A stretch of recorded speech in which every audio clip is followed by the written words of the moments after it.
The sky above Adalar was a chaotic mess, filled with fiery plasma bolts and flashes of light from exploding starships. Below, the land was no better. Endless ruins stretched as far as the eye could see. What was once a busy city had turned into a battlefield of destroyed buildings and broken lives. The war between the United Human Coalition and the Kark Empire had reached its peak, and Adalar was the latest planet caught in the widening destruction. The planet's surface had become a graveyard for soldiers on both sides. Drones flew overhead, searching for survivors or targeting anything that moved.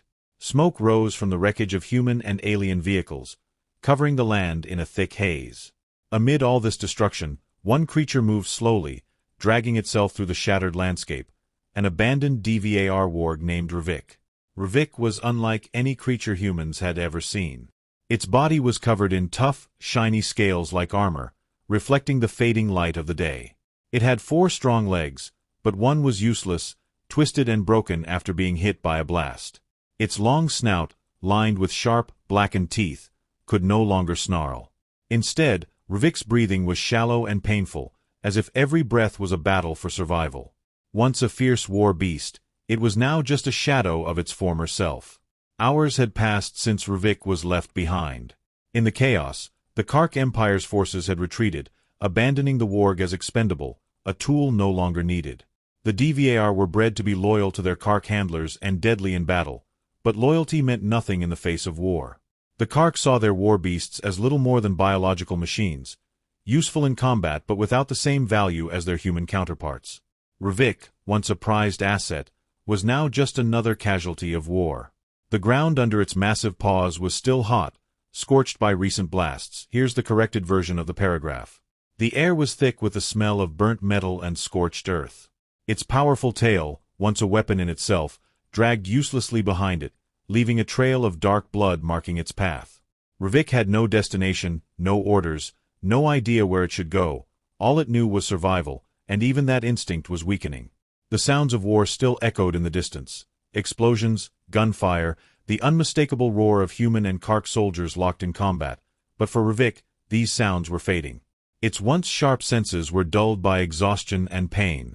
Each step became harder, slower, as if gravity itself was pulling the war dog down, determined to claim its life. Ravik's mind, sharp and calculating even in its weakened state, flickered between memories of battle. The cold reality of its abandonment hit hard. Ravik remembered the commands barked by its Kark handlers, how it had leaped into combat, crushing human soldiers with its powerful jaws, tearing through defenses like a living battering ram. It remembered the Kark soldiers praising it after every victory, only to now leave it here to die. The sky darkened as night began to fall, casting long shadows across the battlefield. Ravik's eyes, once sharp and piercing, now struggled to stay open. Its vision blurred, and its breathing grew shallow. It could feel its strength ebbing away, the light inside fading. The alien warg was dying, alone and forgotten on a planet that was not its home. For a moment, it lay still, giving in to the crushing weight of exhaustion. This was how it would end.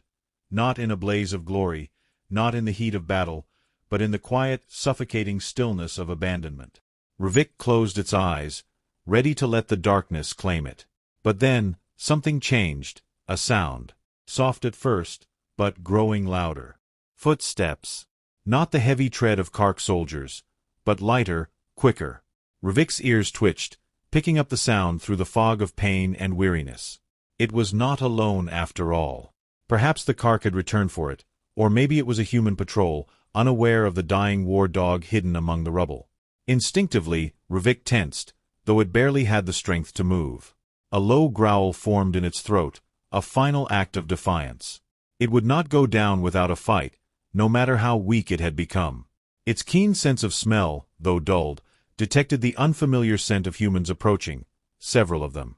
Through the haze, Ravik's eyes cracked open just enough to see figures moving toward it.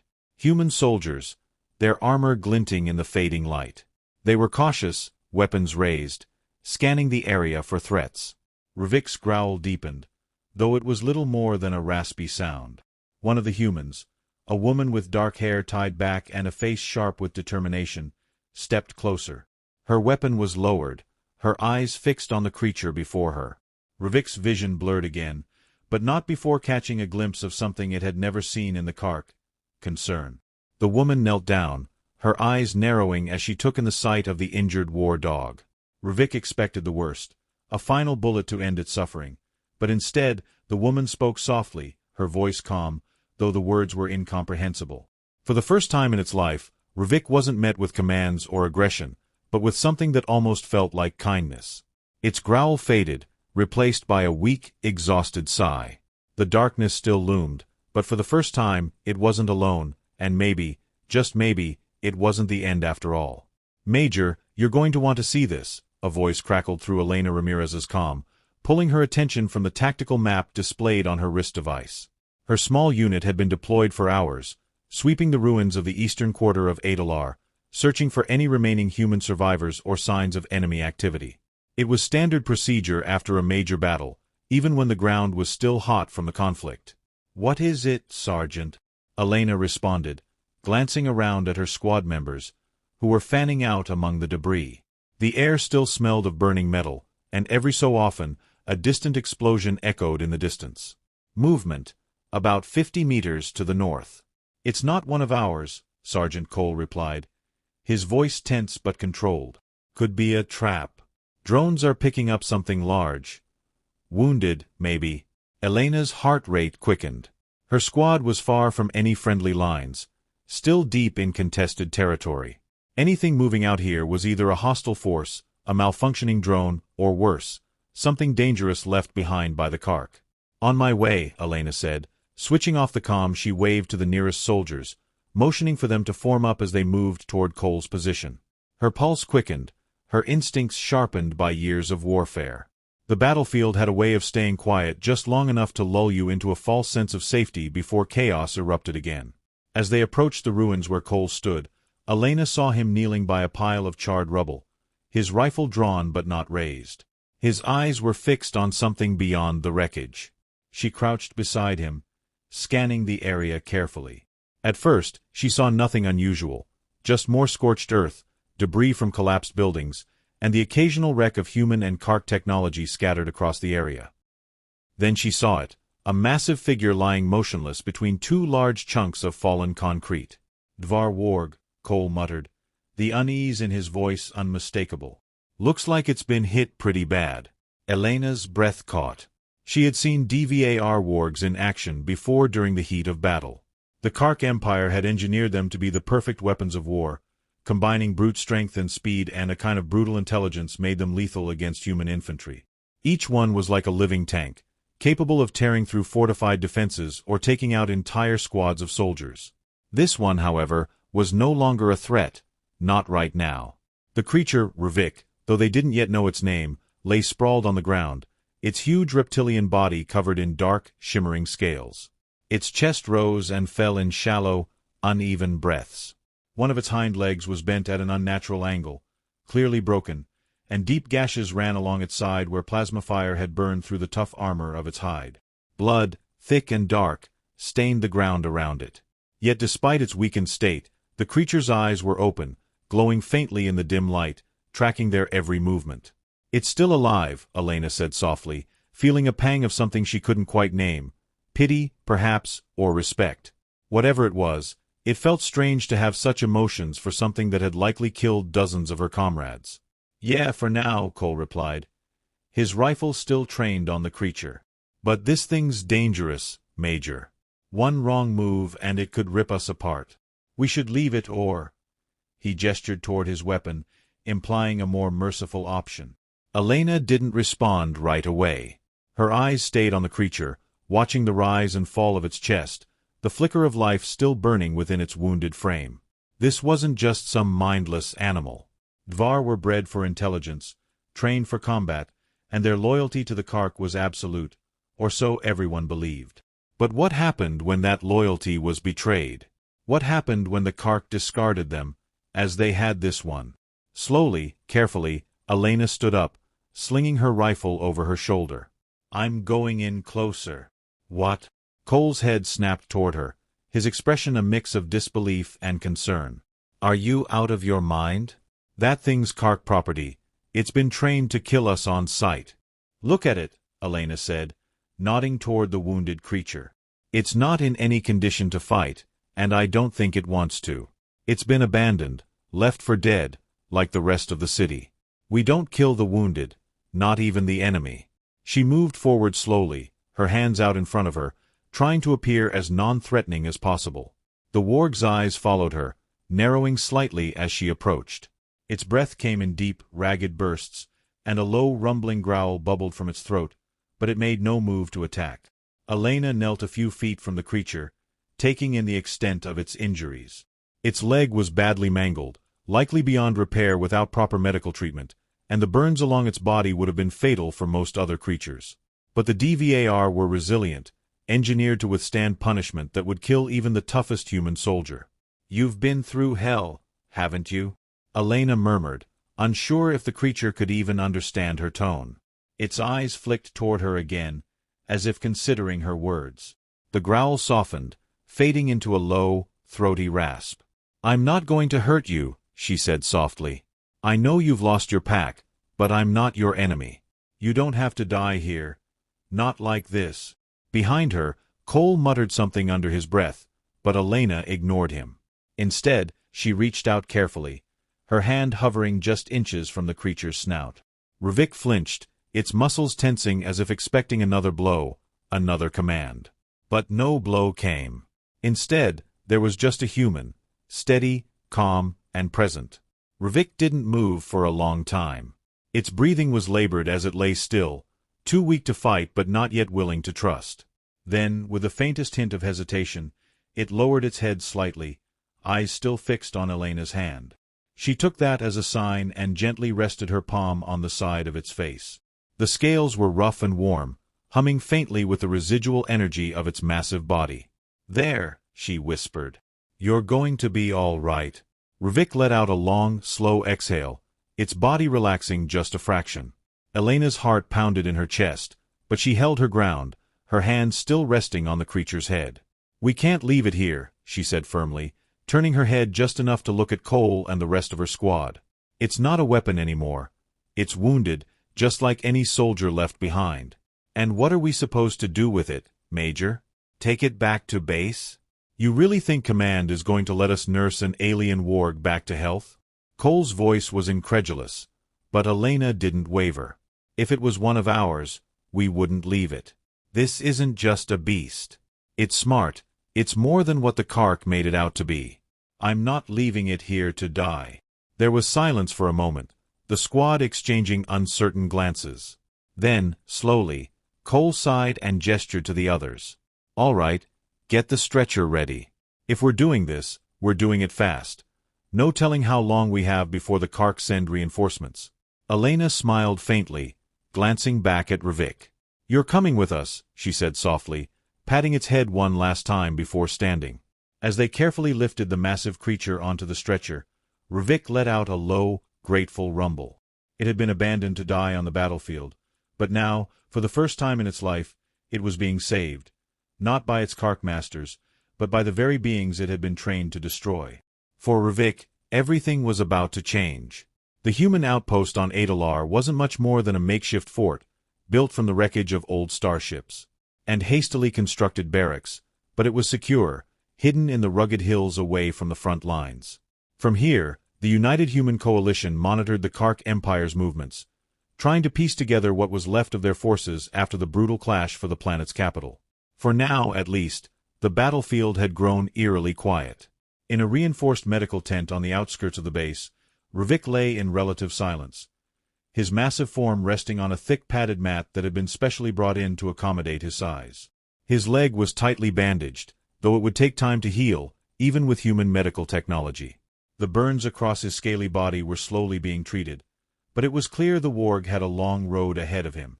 The first few days after the rescue had been a blur for Ruvik, a haze of pain and confusion. He had been brought into this strange human facility, surrounded by unfamiliar faces, unfamiliar smells, and unfamiliar sounds. Yet no one had harmed him. The humans had cleaned his wounds, fed him, and kept their distance when he needed space. Ruvik had expected cruelty. He had seen it time and time again from the Kark, who regarded their wargs as little more than disposable assets. The moment one became too injured or too weak to fight, it was discarded, left to die alone. But these humans were different. Despite being the enemy, they had shown him something he had never known: kindness.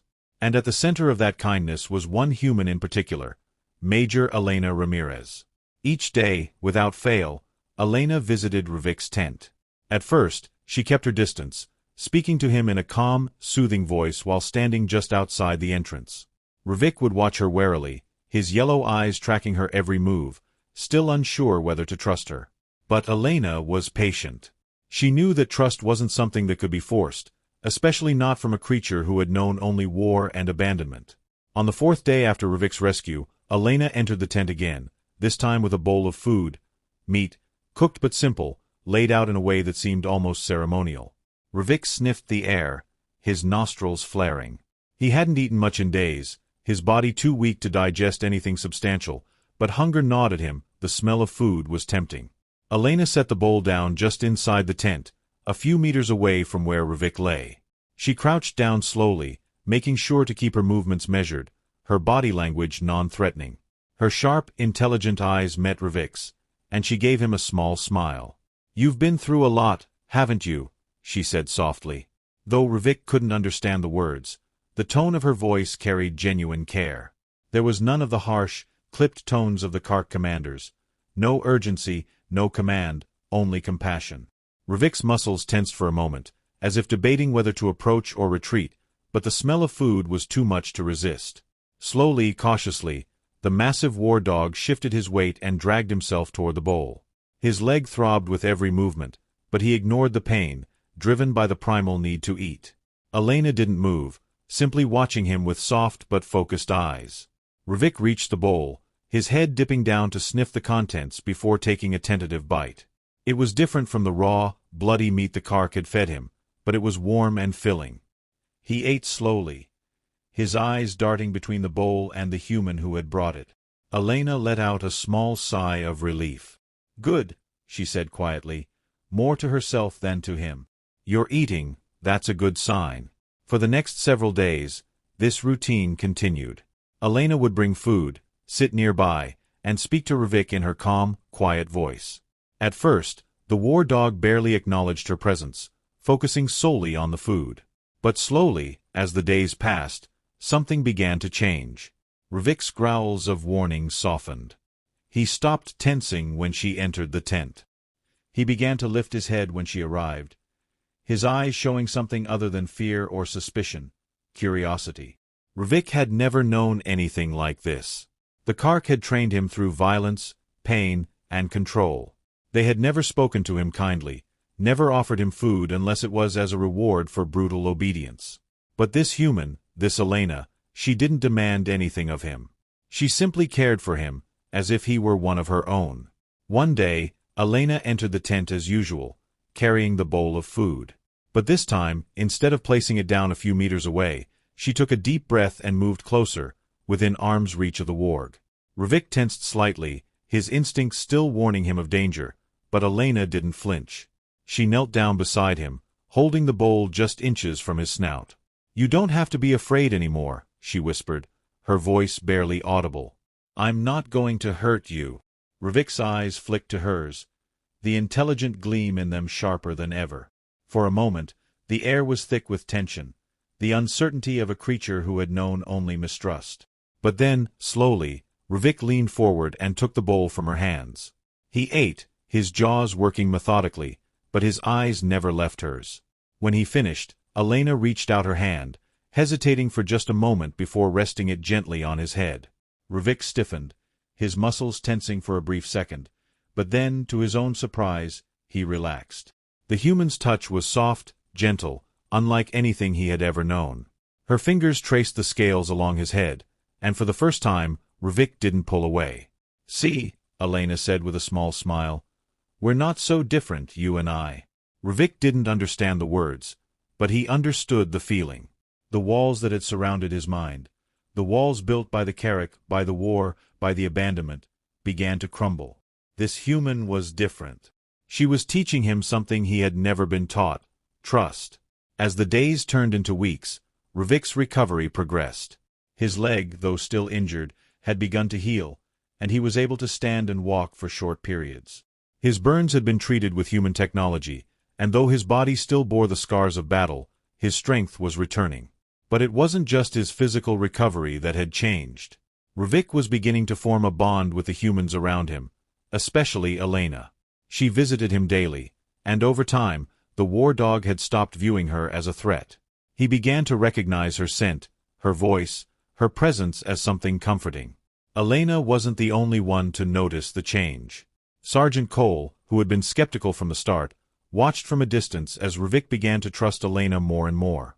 It was strange to see the once fierce war dog and enemy weapon now sitting quietly by Elena's side, his massive head resting on her knee as she scratched behind his armored ears. "You've got him eating out of your hand now," Cole remarked one evening as he watched Elena tend to Ruvik. There was a note of grudging respect in his voice. "I didn't think it was possible." Elena smiled softly, glancing at the sergeant. "Neither did I," she admitted, running her fingers along the smooth scales of Ruvik's head. "But he's not just a weapon, Cole. He's more than that. I think he's starting to realize it too." Cole crossed his arms, leaning against the entrance of the tent. "And what happens when Command finds out you've been playing nursemaid to a Carrick war dog?" "They'll have to accept it," Elena said firmly. "He's part of this team now, and he's not Carrick anymore. Not after what they did to him." Ruvik rumbled softly, his eyes half closed as Elena's touch soothed him. He had been bred for war, trained to kill, and abandoned to die, but now something was changing. He was beginning to understand that there was more to life than combat, more than orders, more than blind loyalty to those who saw him as nothing more than a tool.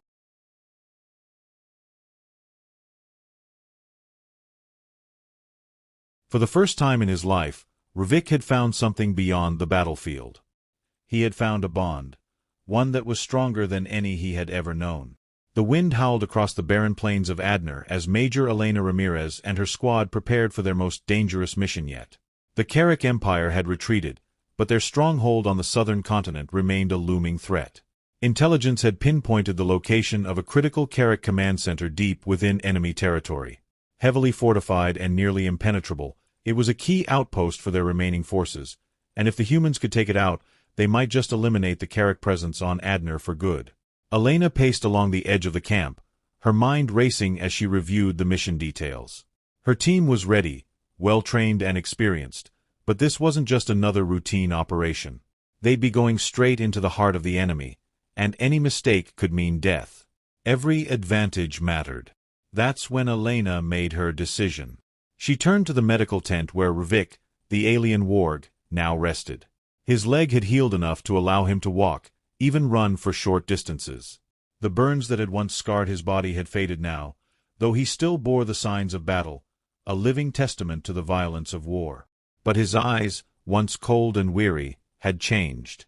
They held intelligence, loyalty, and perhaps most importantly, a newfound trust in the humans who had saved him. Elena had never doubted Ruvik's capabilities. He had been bred for combat after all. But he was more than just a weapon now. He had become something else, something valuable, and she knew that in this mission he could be the key to their success. "Ruvik," she called softly as she entered the tent. The warg's head lifted immediately, his eyes locking onto hers. He no longer flinched at her approach. Instead, there was a quiet understanding between them, a bond forged over the past weeks of recovery and care. Ruvik rose to his feet, his massive frame moving with surprising grace for a creature of his size. His leg, though still stiff, had healed enough to allow him to move without pain. He padded over to Elena, his tail swishing lightly behind him, the faintest sign of his affection. Elena knelt beside him, resting her hand on his armored head. "I need you," she whispered, her voice soft but firm. "This mission we're about to go on, it's dangerous. But with you by our side, I know we can do it. You understand the Carrick better than any of us. You know how they think, how they fight. We need you." Ruvik tilted his head slightly, his golden eyes gleaming in the low light of the tent. He didn't understand the exact words, but he understood the tone. He understood that she was asking something of him, something important. For the first time in his life, Ruvik felt a strange sense of purpose, one that wasn't dictated by commands or brutality.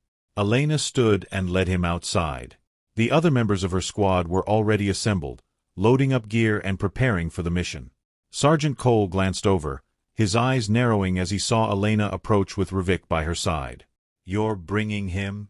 Cole asked, his voice skeptical but not entirely dismissive. The weeks of watching Rivik recover had softened Cole's initial mistrust, but he was still cautious. "You sure that's a good idea, Major? He's healed up, but this is different. This is combat." Elena nodded. "I'm sure he's more than ready, and we need him. He knows the Carrick tactics better than we do. We'd be foolish not to use that to our advantage." Cole exhaled sharply, shaking his head slightly but relenting. "All right, but if he turns on us, don't say I didn't warn you." "He won't," Elena said firmly. "He's with us now." Rivik stood beside Elena, his posture alert, his gaze scanning the group of humans, had come to trust them. He no longer saw them as enemies or strangers. They were his pack now, and he would fight for them. Hours later, under the cover of night, the squad moved toward the southern continent. They had taken a small stealth transport, skimming low over the rugged terrain to avoid detection. As they neared the Carrick stronghold, Elena's heart pounded in her chest. This was the moment everything had been building toward. The mission was simple in theory: infiltrate the base, plant explosives at key structural points, and get out before anyone realized what had happened. But nothing ever went according to plan. Rivik crouched low beside Elena as the transport settled silently on the edge of the Carrick base's perimeter. The stronghold was an imposing sight. Massive walls lined with heavy turrets, Carrick guards patrolling in pairs, and automated drones sweeping the skies above. "We're not getting through the front," Cole muttered, his voice barely audible through the comms. "That place is locked down tighter than a vault." "We won't have to," Elena replied. She glanced down at Rivik, who was scanning the area with his keen senses. "Rivik will lead us in. He knows how they set up their defenses." Rivik's ears twitched as he sniffed the air, his sharp senses picking up the faint scent of Carrick soldiers, the hum of their technology, and the subtle vibrations in the ground. His instincts took over, and he began to move low and silent, guiding the humans along a path that avoided the main patrol routes and automated sentries. The squad followed, keeping to the shadows as Rivik led them through the labyrinth of defenses. Several times, they paused as Carrick guards passed by, unaware of the intruders lurking just feet away. Each time, Rivik's alertness kept them hidden, his ability to detect danger far surpassing that of the humans. Finally, they reached a narrow gap in the outer wall, an overlooked weakness in the Carrick defenses. It was just large enough for a human to slip through, and Rivik, with his muscular form, squeezed through with a low growl of determination. "We're in," Elena whispered into the comm. "Move fast. We don't have much time." The squad split up, moving through the base with practiced precision. They planted the explosives in key locations, disabling the power grids and communications towers. All the while, Rivik stayed close to Elena, his senses on high alert. He knew the Carrick would soon discover the intruders, and when they did, they would strike fast. As the last explosive was set, the alarm blared. "They found us," Cole shouted through the comms. "We're out of time." The Carrick soldiers poured into the base, their weapons raised, their movements swift and coordinated. The humans were outnumbered, and there was no way they could take on the entire garrison. Rivik surged forward, his body a blur of movement. He moved with the speed and grace of a predator, crashing into the Carrick soldiers with devastating force. His jaws clamped down on an enemy's arm, and with a vicious twist, he disarmed them. His claws slashed through the armor of another soldier, sending them crashing to the ground. The humans fought alongside him, but it was Rivik who led the charge. He wasn't just a weapon anymore. He was fighting for something bigger, his new pack, for Elena. "Elena, we have to move," Cole yelled as the Carrick forces regrouped, ready to retaliate with deadly force. "Go," Elena shouted, firing her rifle as she and the others began their retreat toward the extraction point. But Rivik didn't move with them. He stayed, blocking the path of the advancing soldiers, his massive form a living shield. "Rivik," Elena called out, panic seeping into her voice. "Come on, we need to go." But Rivik didn't move. He glanced back at her, his eyes filled with fierce loyalty, a silent promise to protect them.